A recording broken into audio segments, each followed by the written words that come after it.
Well, there's once again a setback with the New Providence Road Improvement Project, and corrective measures are going to cost between $3.3 and $3.8 million. Deputy Prime Minister and Minister of Public Works and Urban Development, the Honorable Philip Davis, in the House today said central to the problem is water main connections. Now, Minister Davis says to date a total of 19 of those connections have already failed, resulting in water leaks in a number of locations here in New Providence. He told the House that repairs have been made as investigations and assessments have been launched to determine the exact cause of the problem before a permanent solution is found. My ministry's consultant engineer for the NP program, Matt McDonald, brought in a water engineer from the United Kingdom who, with the assistance of Water and Sewage and other agencies, carried out investigative works to determine the cause of the elbow failures.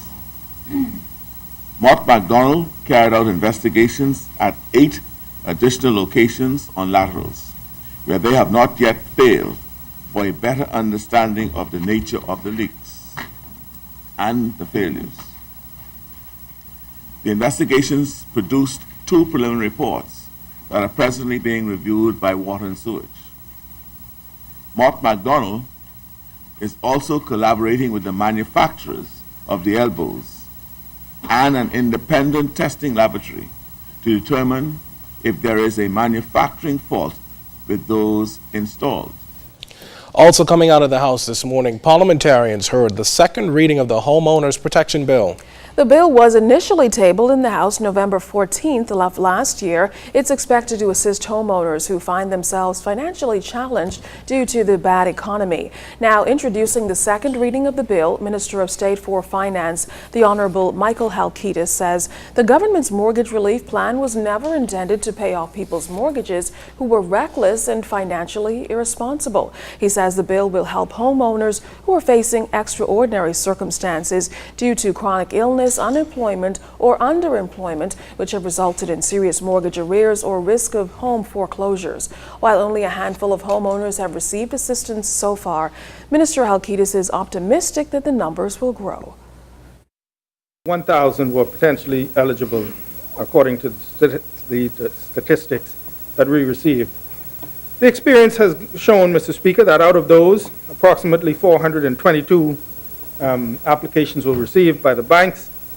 Of this number, approximately 147 were deemed potentially eligible, but on further examination, unfortunately, we have approved 6 so far for relief, and we continue to process appeals for those individuals who said that they believed that they should qualify, but they were told that they do not.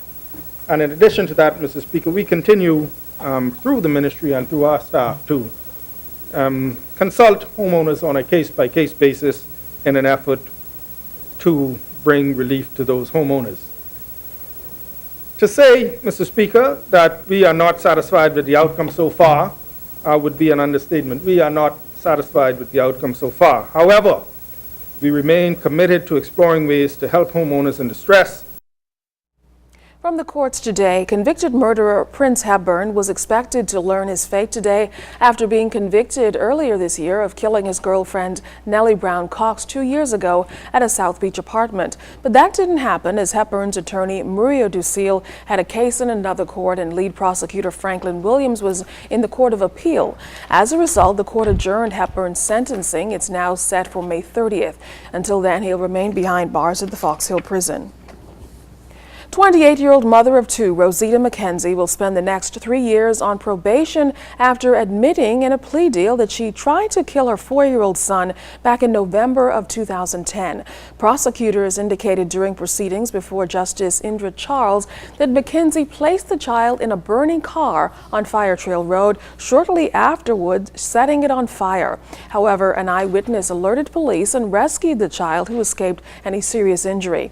The child reportedly told police McKenzie put him in the car and shut the door. However, prosecutors say McKenzie told police she didn't intend to kill her son and indicated that she wasn't feeling normal at the time and was, quote, hearing voices. and windows and doors opening and closing, end quote. Due to those facts, the Crown entered into a plea agreement with Mackenzie. However, if she commits any crimes while she's on probation, she'll be sent to prison. She also has to participate in a substance abuse program and attend counseling. Mackenzie returns to court on July 15th for an update on her probation. Well, legal discussions continued in the Kofi Goodman murder trial in the Supreme Court today. 38-year-old Goodman is accused of killing 11-year-old Marco Archer back in September of 2011. However, Goodman maintains his innocence. Attorney Jeffrey Farquharson is defending Goodman. Deputy Director of Public Prosecutions Garvin Gaskins, Attorney Neil Brathwaite, and Darrell Taylor are prosecuting the case. Justice Bernard Turner is presiding over the case. Well, the rain slams sports as well. The LPGA event had to be canceled. Find out why they're hoping, or what they're hoping for this weekend. The local sports also forfeiting games. Find out the complete rundown coming up in ZNS Total Sports. You're watching The Bahamas Tonight. This portion of the news was brought to you by McDonald's. McDonald's, I'm loving it.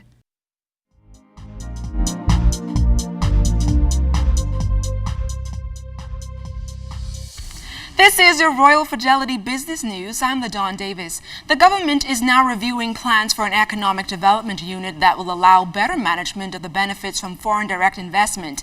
Minister of State for Investments Kalis Rose says this new policy will ensure that domestic businesses are better able to compete and grow at the same rate as their foreign counterparts.